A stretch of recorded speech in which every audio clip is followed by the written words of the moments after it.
Dirgahayu Indonesia. Terima kasih Anda masih bersama Klik Indonesia Petang. Saudara, hari ulang tahun ke-76 kemerdekaan Indonesia diperingati masih dalam kondisi pandemi COVID-19. Presiden Joko Widodo mengajak semua pihak bergotong royong dalam menghadapi pandemi COVID-19.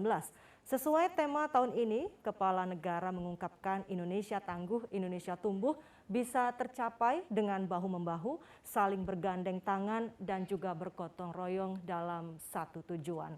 Tangguh dalam menghadapi pandemi, tangguh melalui berbagai ujian, dan terus tumbuh dalam menggapai cita-cita bangsa. Dan saudara, untuk mendiskusikan lebih lanjut bagaimana memaknai 76 tahun Indonesia merdeka dalam situasi pandemi COVID-19 ini, kami telah terhubung secara daring dengan Gubernur Kepulauan Riau, Ansar Ahmad, dan juga Gubernur Maluku, Murad Ismail. Selamat petang Pak Ansar Ahmad di Kepulauan Riau dan mungkin di Maluku sudah malam ya. Selamat malam Pak Murad Ismail.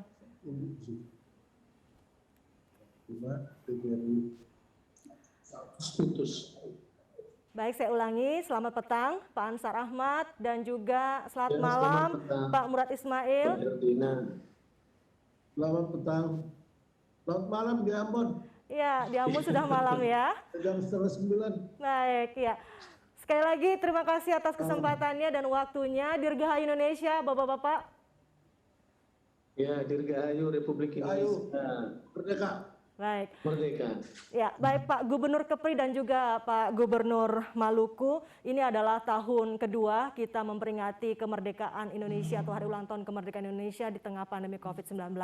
Tentu suasananya berbeda. Bagaimanakah suasana peringatan detik-detik proklamasi ataupun peringatan hari kemerdekaan baik di Kepulauan Riau maupun juga di Maluku? Silakan Pak Ansar Ahmad terlebih dahulu. Ya, terima kasih. Meskipun peringatan HUT kemerdekaan ke-76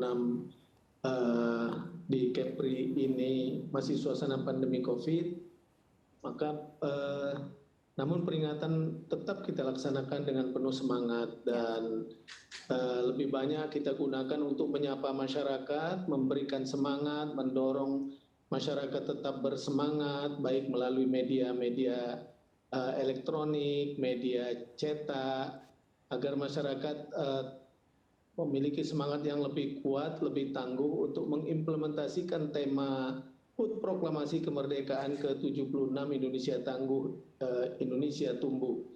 Dan itu yang kita lakukan ke masyarakat dan saya melihat sendiri bahwa masyarakat tetap antusias. Beberapa hari sebelum ini dialog-dialog di media daerah juga disambut dengan antusias oleh masyarakat, memberikan berbagai komentar, memberikan berbagai masukan ke pemerintah dalam rangka mengisi kemerdekaan.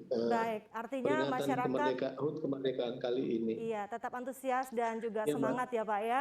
Kita ke Maluku, Ya. Pak Murad Ismail, apakah ada yang berbeda Pak dengan suasana peringatan hari ulang tahun kemerdekaan di sana di tengah pandemi ini? Tentu sangat. Makasih Mbak Herdina. Memang pelaksanaan dari tahun ke tahun, memang 2 tahun terakhir ini memang agak berbeda. Ya. Namun tidak mengurangi makna daripada HUT kemerdekaan itu sendiri. Kita menjelang 17 Agustus dan setelah 17 Agustus besok tanggal 19 adalah HUT provinsi. Tetap kegiatan-kegiatan seperti anjang sana apa pokoknya kita tetap melaksanakan, termasuk upacara renungan suci pun jam 12 malam tadi malam kita laksanakan. Dan tadi pelaksanaan pengibaran bendera merah putih kita tetap laksanakan di lapangan Merdeka Ambon. Walaupun Ambon dan Aru untuk Maluku itu terkena PPKM level 3 dan 4. Ya. Namun sekarang sudah menurun jauh sekali sehingga kita tetap melaksanakan di lapangan Merdeka Ambon dengan tetap memperhatikan protokol kesehatan. Insya Allah pelaksanaan ini tidak memunculkan klaster-klaster baru. Baik, Kita Pak. jaga betul protokol kesehatan. Baik, Pak, tema hari ulang tahun kemerdekaan Indonesia tahun ini adalah Indonesia Tangguh, Indonesia Tumbuh. Lalu bagaimanakah implementasinya di daerah-daerah Bapak berdua? Di Kepulauan Riau misalnya, bagaimana Pak kira-kira mengimplementasikan hal itu? Ya, mengimplementasikan tema ini tentunya, ya memang Mbak Herdina ya, tema ini sangat tepat karena ketangguhan kita sebagai bangsa yang besar ini sedang diuji dengan berkembangnya prevalensi pandemi COVID-19. Akan tetapi kita yakin setelah melakukan ini Indonesia akan tumbuh lebih bagus di masa mendatang. Dan memaknai ini tentunya kita implementasikan dalam bentuk tetap menjaga dan memberikan kebebasan masyarakat untuk tetap berekspresi, berinovasi, berkreasi, kemudian menjamin suasana hidup dalam keadaan damai, dalam keadaan tenang, dan juga terus mendorong agar kehidupan ke depan ini lebih sejahtera. Tentu dengan usaha-usaha bersama, melakukan percepatan pemulihan ekonomi, perlindungan sosial, dan usaha-usaha kerja bersama lainnya. Jadi memang harus kita maknai meskipun suasana seperti ini, seperti Pak Murad sampaikan, tidak mengurangi semangat kita untuk berbuat, berkreasi, berkarya ke depan lebih baik. Iya, Pak Murad Ismail, pertanyaannya sama juga ya seperti saya ajukan tadi ke Pak Ansar Ahmad, bagaimanakah implementasinya, terutama kalau dikaitkan begini Pak, Indonesia tangguh, Indonesia tumbuh tentu juga berpulang kepada kompetensi SDM-nya, dan itu juga berpulang lagi kepada kualitas pendidikan seperti yang disampaikan Presiden Joko Widodo saat di sidang tahunan kemarin. Bagaimana kira-kira provinsi Anda nanti akan menerapkan hal ini, Pak Gubernur? Ya, terima kasih. Kalau kita bicara makna kemerdekaan, pasti kita balik ke belakang 76 tahun lalu, tentu kita telah bebas dari dan merdeka, tidak lagi di zaman penjajah. Sekarang kita bertanya, apakah memang kita sudah merdeka secara utuh, terutama daerah-daerah seperti Kepri, Maluku, ya, Papua, NTT, itu yang harus kita bertanya. Tapi namun bagi saya, kemerdekaan adalah bagaimana kita menghormati dan menghargai jasa para pahlawan dengan terus bekerja, mengisi pembangunan bangsa menuju Indonesia tangguh dan Indonesia tumbuh. Ya. Menurut saya, kita jangan hanya bisa jadi pemandu sorak, tapi kita harus turun ke lapangan menjadi pemain dan bisa memberikan kontribusi terhadap kemerdekaan ini. Menurut saya itu yang paling penting.